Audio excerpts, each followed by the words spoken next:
celestial sight, with comet C-2023A3 rising through the atmospheric edge towards the sun. The crew had been watching the tail structure evolve over the last little while. And here's another long exposure shot. This was taken on August 11th above the Indian Oceans as star glitter from above. Such a beautiful aurora. And now finally, another iconic shot of the Italian peninsula, or what many of us know as the Boot of Italy, taken on August 1st. Of course, we get satellites collect imagery of Earth too, but the International Space Station is unique in viewing these opportunities because astronauts and cosmonauts can tell scientists on the ground what they are observing and what stands out in real time. So they'll have a few more opportunities to take in those views during their flight home as we prepare for undocking coming up here at about 4:05 p.m. Central, 2:05 p.m. Pacific. But in the meantime, I'm going to toss it back over to you, Jesse, and Sandra, and Hawthorne. Awesome. Thanks, Nilüfer. Separation is set for approximately 2:05 p.m. Pacific time or 5:05 p.m. Eastern time, which is just under 8 minutes from now. At the moment, Dragon is in its final configuration before undocking, and we are waiting for mission operators. They've already completed their go, no-go poll, but they will call out if we will be moving forward with the undocking procedure shortly.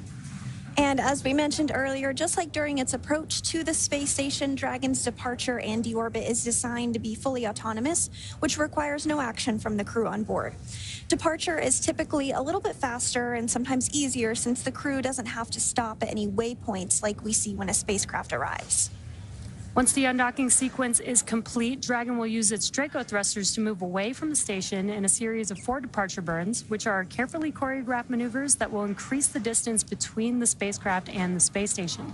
And then from there, a phasing burn will place Dragon on a trajectory to align it with the splashdown site.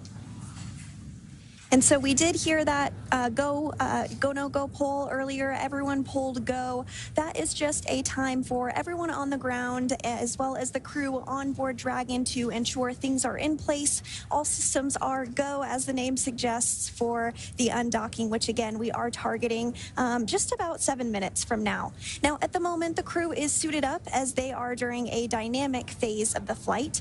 We might hear a call out for the crew to also put their visors down ahead of the actual undocking itself. Teams work together to ensure everyone is ready to support undocking. And so again, that poll was one final check-in, and we did get the go for undocking today.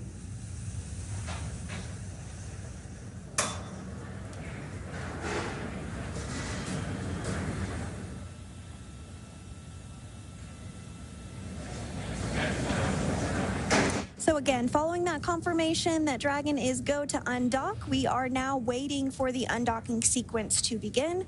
Once that happens, it will take less than 5 minutes for Dragon to separate from the International Space Station, which has been its home for the last 7 months.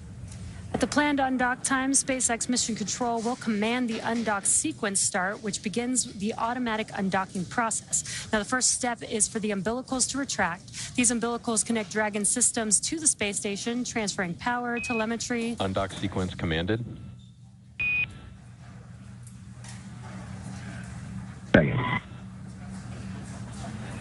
Some good news there. We got that call out that the undock sequence has been commanded.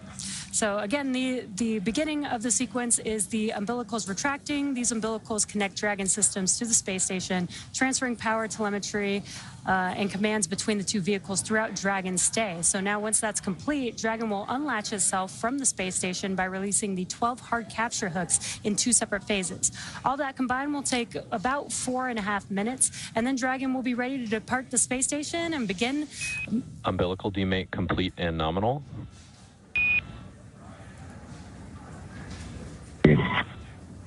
Again, another good call out there that the umbilicals have been demated. And then Dragon will be ready to depart from the space station once those hooks have been unlatched and begin to move itself further and further away using its thrusters. That's right. And while we sometimes do have views of the undocking as it takes place, we aren't expecting those today just due to handover between our satellites. That happens from time to time, but we might get some views throughout the broadcast towards the end once we get past that time period. So Dragon's initial departure from the International Space Station is a little different from other docked spacecraft like the Soyuz, which rely on springs to push them away from the docking port. Dragon will execute 2 short thruster firings to undock using a combination of the 12 Draco thrusters around the base of the spacecraft, with the first 2 breaking any stiction between Dragon and the docking port, and the second slowly backing the spacecraft away. We're expecting that call for the undocking sequence. Well, we actually did hear that call for the undocking sequence already, so we're well underway here and expecting the actual physical separation to occur in 4 minutes at 2:05 p.m. Pacific. Yeah, and with Dragon getting ready for undocking, let's go back to Nilüfer in Mission Control at Johnson Space Center to take us through undocking. Perfect. Thank you so much, Sandra. So we just heard that we are going through the undocking commands, and they have been sent up. So we'll take a look at the umbilical retraction as that is ready. That should probably take just about a few minutes. Once the umbilical hook is disconnected, Dragon will be relying entirely on its own power sources from batteries generated through solar cells instead of taking power and telemetry from the space station.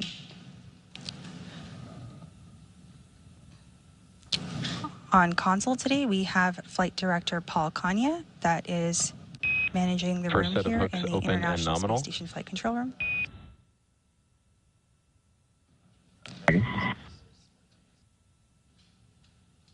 Perfect, and we just heard the call out of the first set of hooks being opened.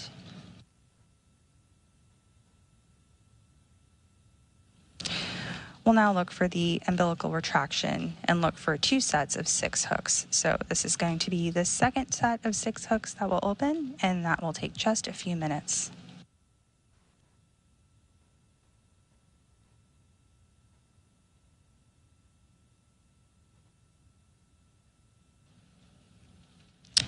Again, the first set of hooks have begun to open, and there are 2 sets of hooks with 6 each, for a total of 12 hooks in all that will be open today.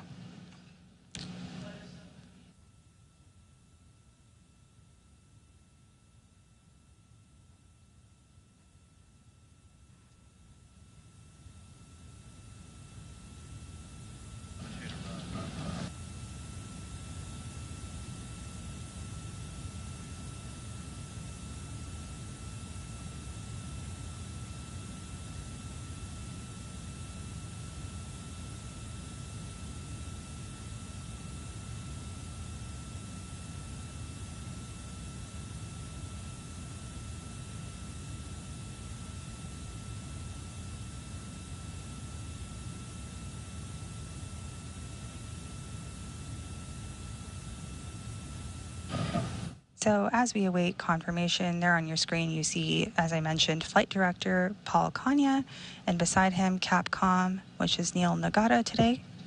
They are the primary folks in Mission Control Houston here, communicating with the crew where necessary.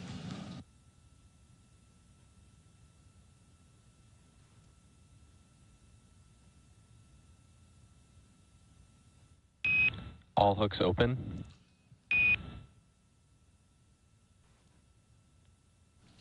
Perfect. That was the call we were waiting for, with all 12 hooks now open. Next up, Dragon will execute a short burn just before separation. And there was the call we were waiting for.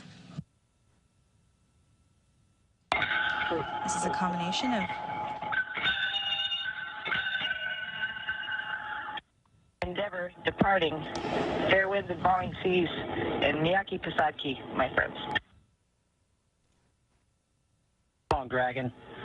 The circle will never be the same without you.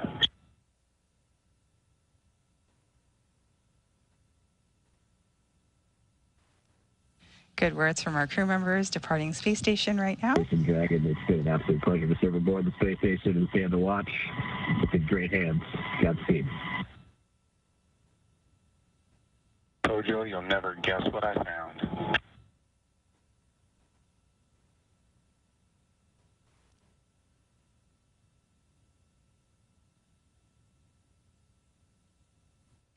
So next up, Dragon will execute. Roger.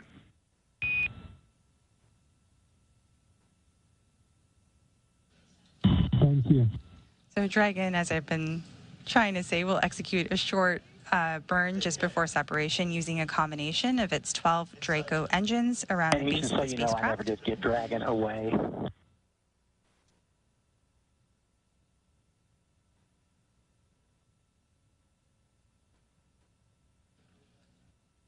This will break any stiction copy between that. Dragon and the docking port.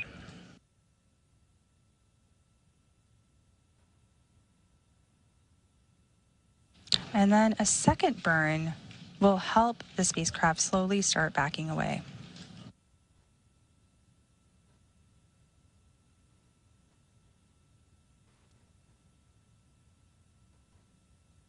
We have a fantastic view of Dragon coming in.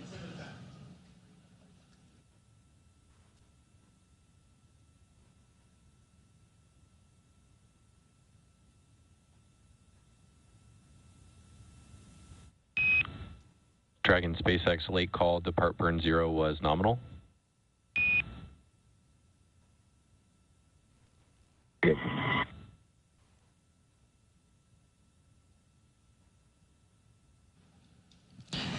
Perfect, and we've just received confirmation of the nominal burn that just took place. It's a very short burn using the service section of the Draco thrusters to break some stiction from Dragon and the International Space Station.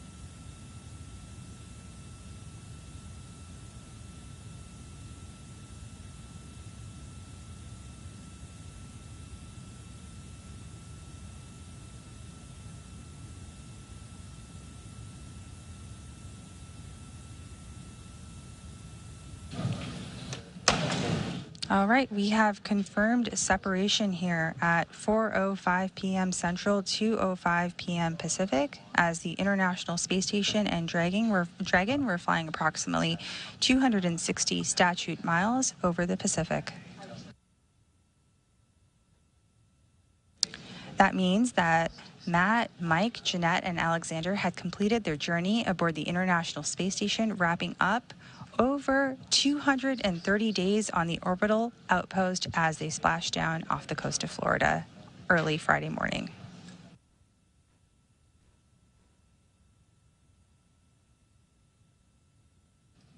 At this time, the crew are all suited up in their seats, and they'll have an opportunity to get out of those suits in a short little while and prepare for their longer ride home.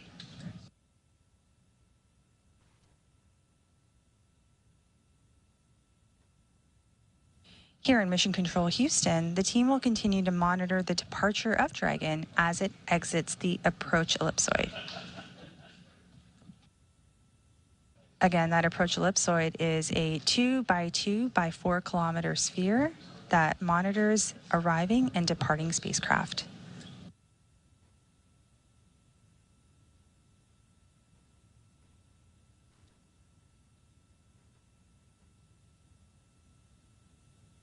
And Houston, you can delay my last. Dragon away was confirmed. Roger that.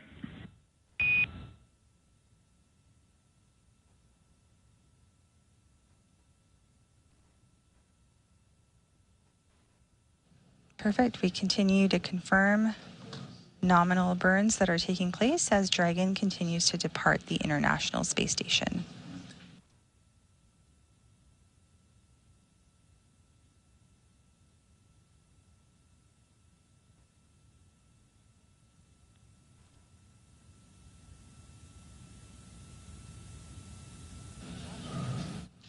As we continue to monitor here jointly, on the right side of your screen, nominal, you will see... And Dragon, at this time, your go to DOF suits in 4.012. And I've got another reminder here that the big loop will be deactivated following Dragon's exit from the approach ellipsoid. Copies go for 4.01.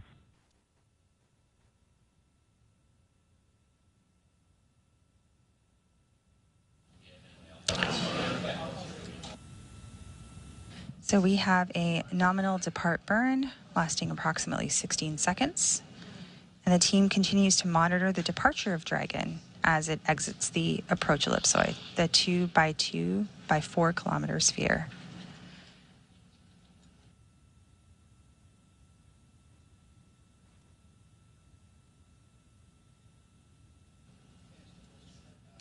The two invisible boundaries around the International Space Station are the approach ellipsoid and the keep-out sphere. So these are the spaces where they monitor the arriving and departing spacecraft, and we are currently standing by for the next burn.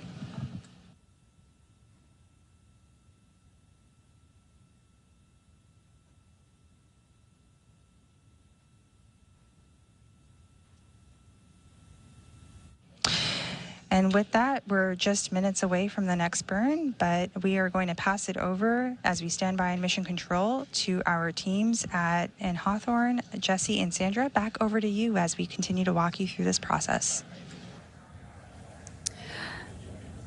And we've got a lot of action going on, and we've got some really cool views from the International Space Station looking at Dragon Endeavour as it's moving further and further away from the International Space Station. We had burn 0 and departure burn 1 already completed. That departure burn 1 is creating more and more distance between the International Space Station and Dragon, and allowing Dragon to exit that keep-out sphere, as Nilofer mentioned. And again, some really cool views there. Station Easton on the big loop. Endeavour's exited the keep-out sphere. Break for Endeavour. Godspeed. We'll see you all in just a little bit. Neil.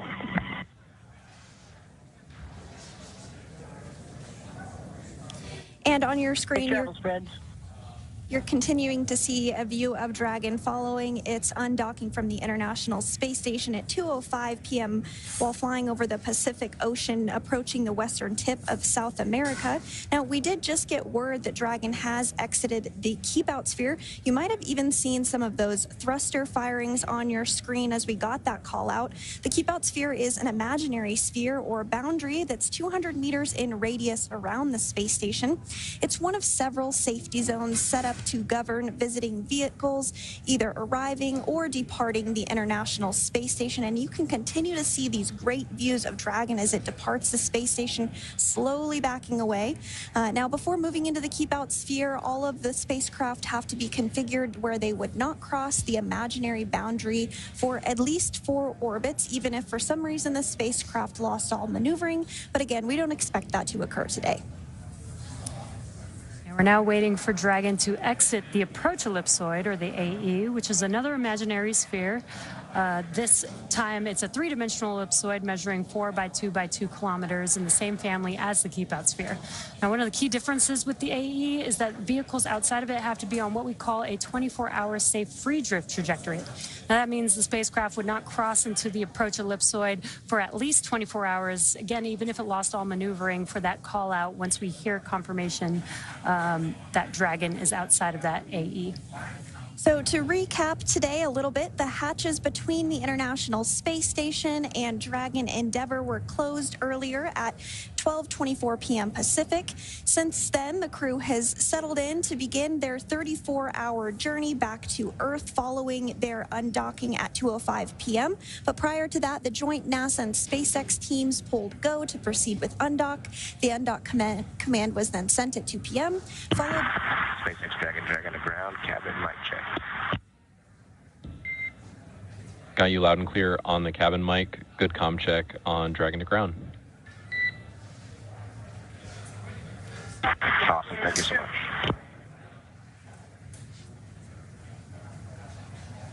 And And you did hear some communications about a mic check between the ground and Dragon Endeavour. This is taking place because once Dragon exits the approach ellipsoid, the big loop will be deconfigured. The big loop is that integrated loop between Mission Control Houston, Mission Control Hawthorne, the International Space Station, and Crew Dragon Endeavour. But now that Dragon has departed the International Space Station, all those folks don't need to be in the same comms loop anymore, so they're working to deconfigure that as soon as we get out of the approach ellipsoid. So just working through some of those steps a little bit, as you heard. Now, after the umbilicals were retracted just a few minutes ago and those hooks were opened, we did see physical separation take place at 2:05 p.m. Pacific while Dragon was flying over the Pacific Ocean, approaching the western tip of South Africa. Dragon then completed 2 of 4 departure burns and exited the keep-out sphere. And we're now just a couple minutes away from Dragon crossing through that approach ellipsoid point to set the spacecraft and Crew-8 up for their path back to Earth. Again, Dragon is targeting to splash down off the coast of Florida, and there you see another great view of it. Our Cronus flight controller in Mission Control Houston continuing to angle the camera so that we can keep a bird's eye view or an International Space Station eye view on Dragon as it continues to depart further and further away. But again, Dragon is targeted to splash down off the coast of Florida at 3:29 a.m. Eastern, 12:29 a.m. Pacific on Friday, October 25th, which will mark the completion of its 7-month science mission. And so, again, we are continuing to get those great views. Perhaps if it comes into focus a little more, you might be able to make out those thruster firings. But if you look at the very tip of Dragon, that's the nose cone, and it has remained open since Dragon launched all the way back in March. It remains open throughout the duration of docked operations and will remain open during these phasing hours as well, but it will be closed before we proceed to splash down in the deorbit burn. And we'll be covering all of that more in our splashdown broadcast, but just a little preview of what's to come.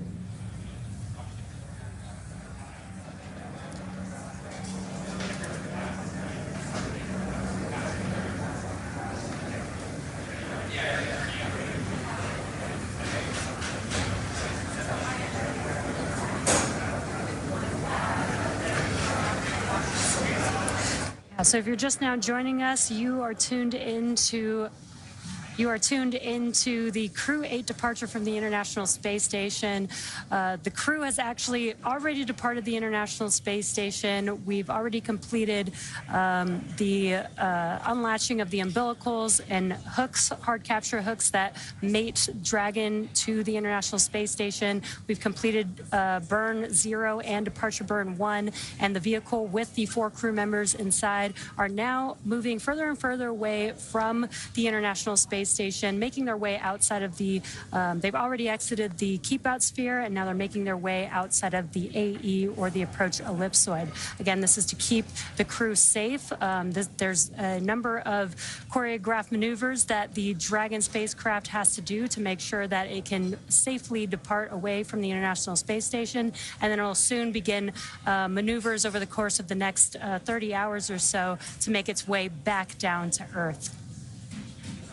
And with Crew-8 now undocked from the International Space Station and on their way towards that targeted splashdown off the coast of Florida on Friday morning, let's take a moment to learn a little bit more about the crew we're bringing home.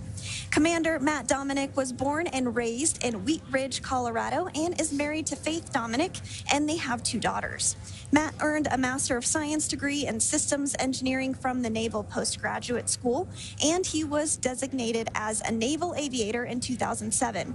Matt has made 2 deployments to the North Arabian Sea, has flown close air support missions in support of Operation Enduring Freedom, and he has more than 1,600 hours of flight time in 28 different aircraft, as well as 400 carrier-assisted landings and 61 combat missions.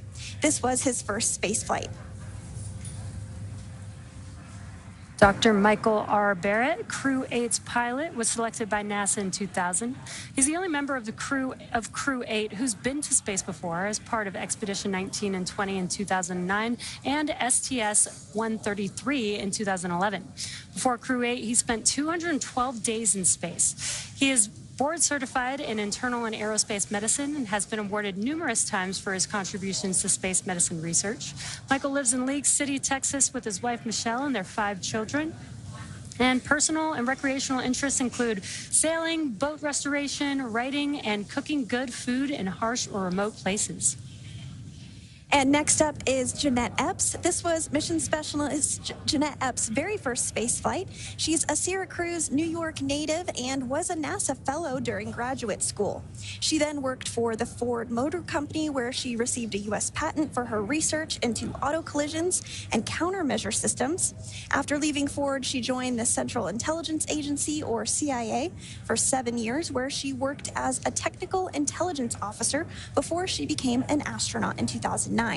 She has a Master of Science and Doctorate of Philosophy in Aerospace Engineering, and she's also a twin. And mission specialist Alexander Gurbankin was also a first-time flyer for this mission. He graduated from the Irkutsk Military Aerospace Engineering Institute in 2002, majoring in the engineering, maintenance, and repair of aircraft radio navigation systems. He then attended the Moscow Technical University of Communications and Informatics, graduating with a degree in radio communications, broadcasting, and television. He was accepted into the Cosmonaut Corps in 2018 and served as a flight engineer while on board the International Space Station. And that is your Crew-8 crew, who is currently making their way back down to Earth. And we're going to hand it over to JSC with Nilfer. How's it going? Hey, it's going well, Jesse. Thanks so much, both you and Sandra. So here in Mission Control Houston, in the International Space Station's Flight Control Room, teams are continuing to monitor joint operations of Dragon as we exit the approach ellipsoid. Again, that's the 2 by 2 by 4 kilometer sphere around the International Space Station that teams use to monitor arriving and departing spacecraft. The live view of Dragon departing, it became a little tiny blip on your screen here that you can see, but we see Dragon headed home as our Crew-8 crew splashed down off the coast of Florida early Friday morning. NASA astronauts Commander Matt Dominic, pilot Mike Barrett, mission specialist Jeanette Epps, alongside Roscosmos cosmonaut Alexander Gurbankin, conducted several science experiments and technology demonstrations over the course of their 3,776 orbits of Earth. The space station is our orbiting laboratory where crew conduct all kinds of science and demonstrate technologies for the benefit of humanity. So here in Mission Control, the ground team works with the crew to conduct this science, and the researchers from all over the world have science on the space station. Over 200 experiments were worked on during Crew-8's time on orbit. And NASA astronaut Jeanette Epps spent some of her time extracting DNA for the genomic enumeration of antibiotic resistance in space experiment. So this experiment surveys the station and the antibiotic-resistant organisms and sequences their DNA to examine adaptations to space. And the results from this investigation could support development of measures to protect astronauts and people in buildings and facilities on Earth, such as hospitals, from resistant bacteria.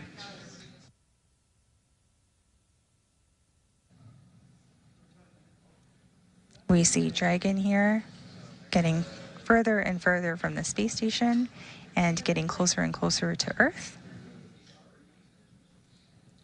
And meanwhile, while NASA astronaut Matt Dominic was up in orbit, he processed cardiac tissue samples for the Redwire cardiac bioprinting investigation.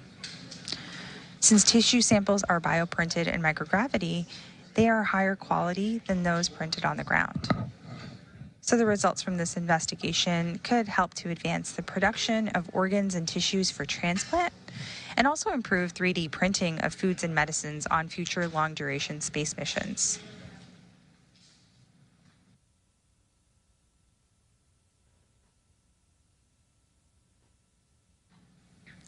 And with that, we've received confirmation that we've just exited the approach ellipsoid. Crew-8, Dragon, are on their way home.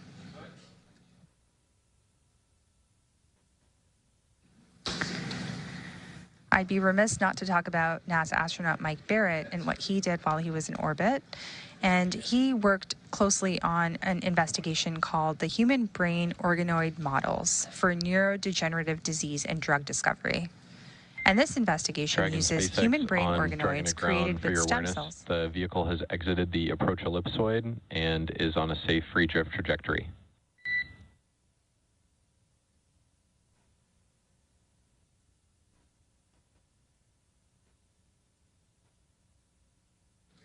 Great, we just heard that call out, and science will always continue to be front and center with various crews that spend their time aboard the orbiting laboratory.